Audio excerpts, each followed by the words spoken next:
नमस्कार, देशहित देख रहे हैं आप और मैं हूं आपके साथ शीरी। एक कहावत आपने सुनी होगी, बस्ती बसी नहीं और लुटेरे पहले आ गए।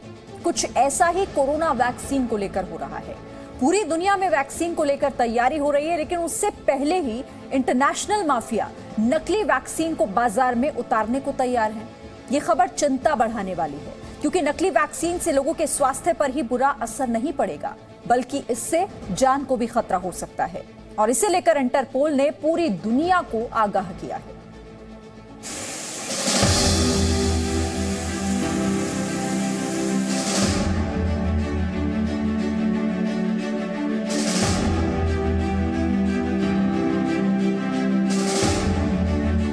वैक्सीन आ रही है।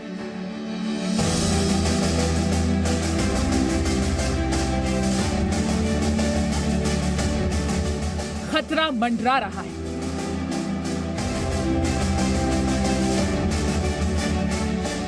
कोरोना महामारी से लड़ने के लिए संजीवनी का भला किसको इंतजार नहीं है।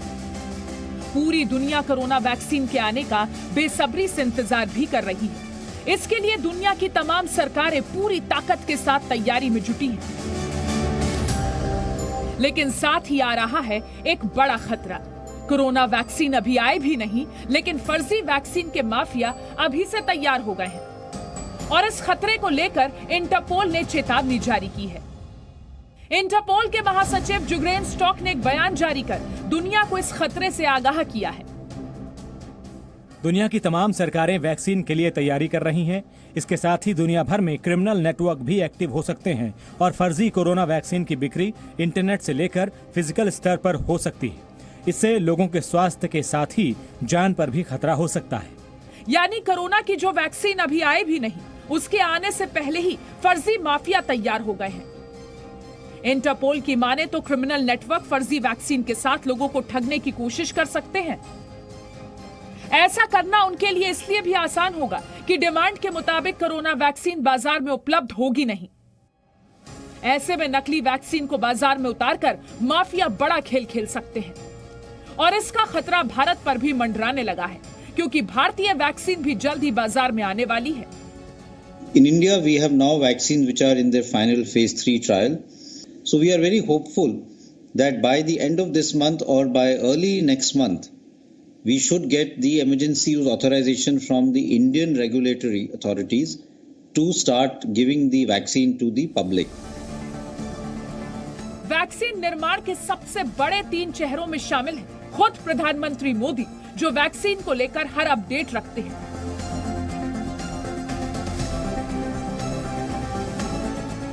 दूसरा चेहरा है योजना आयोग से सदस्य वीके पॉल का।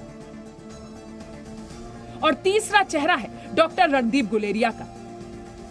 खबर पक्की है कि दिसंबर के आखिरी हफ्ते में या जनवरी के पहले हफ्ते में भारतीयों को स्वदेशी वैक्सीन मिल जाएगी। डॉक्टर रणदीप गुलेरिया के मुताबिक इस महीने के अंत में वैक्सीन को इमरजेंसी यूज अप्रूवल के लिए भारतीय नियामकों के पास भेज दिया जाएगा। अब सवाल यह है कि इमरजेंसी यूज अप्रूवल क्या होता है। इमरजेंसी यूज अप्रूवल में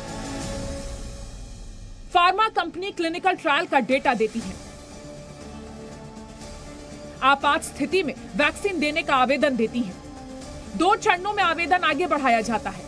पहले विशेषज्ञों की समिति विचार करती है, फिर एपेक्स समिति के पास आवेदन जाता है। इसमें स्वास्थ्य मंत्रालय के विभागों के सचिव होते हैं। कई बार दिया गया इमरजेंसी अप्रूवल वापस भी लिया जाता है।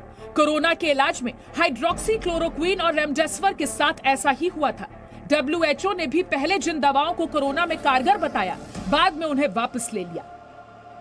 साल 1960 में गलसुआ यानी मम्स की वैक्सीन सबसे तेज समय में बनी थी। तब इसकी वैक्सीन 4 साल में बन पाई थी। तो ऐसे में सवाल ये उठता है कि जिन वैक्सीन को बनाने में कई साल लगते हैं, उसे 10 महीने में कैसे बना लिया गया? क्या किसी शॉर्टकट से वैक्सीन बनाई गई?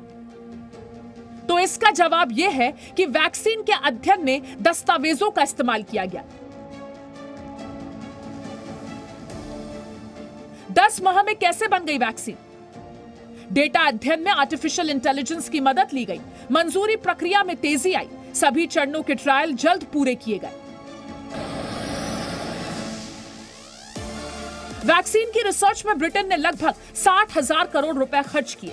यानी वैक्सीन की रिसर्च पर ज्यादा ध्यान दिया गया और ट्रायल पर गंभीरता बढ़ती गई। फिर भी क्या यह वैक्सीन सुरक्षित है? फाइजर की वैक्सीन सुरक्षित है। 44,000 लोगों पर सुरक्षित ट्रायल किए गए, किसी में भी गंभीर साइड इफेक्ट नहीं दिखे।